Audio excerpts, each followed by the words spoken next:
We said many compounds follow the octet rule, in which each atom is surrounded by 8 electrons. Although the octet rule succeeded with organic compounds, some inorganic compounds showed discrepancies and deviation from the octet rule. Some of the elements that don't follow the octet rule are elements in group 3A.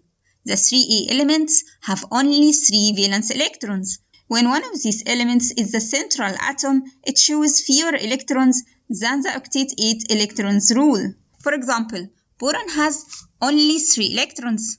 When bonded with another 3 atoms such as chlorine, this leaves boron with only 6 surrounding electrons. Another example, aluminium has 13 electrons, 2 in the first level, 8 in the second level, and 3 in the third level.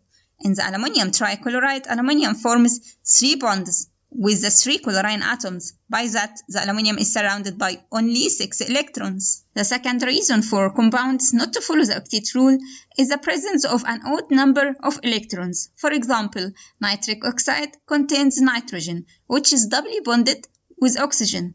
We know that each bond is formed of 2 electrons, which means for oxygen it has 2 bonds with 4 electrons and 4 unpaired electrons, a total of 8 electrons. For nitrogen, with 5 valence electrons, there will be 3 unbonded electrons. This leaves the nitrogen with only 7 surrounding electrons, which doesn't fit with the octet rule.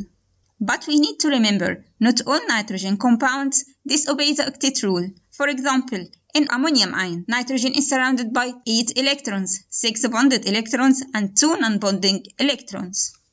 The third exception of the octet rule happens when the central atom in a molecule with electrons more than 8 electrons. For example, the phosphorus atom has 5 valence electrons that can form 5 bonds with 5 fluorine atoms, making the number of the surrounding electrons equal to 10 electrons, which is more than what the octet rule permits. The phosphorus atom can accommodate the extra electrons in the d orbital, similar to phosphorus sulfur, which forms sulfur hexafluoride, in which sulfur is surrounded by 12 electrons. It is surrounded by 6 bonds, which means it's surrounded by 12 electrons. Sulfur can obey the octet rule in some compounds, similar to sulfur diafluoride. In this compound, sulfur is bonded to 2 fluoride atoms, 4 bonding electrons, and has 2 unbonded lone pairs, another 4 electrons, with a total of 8 electrons.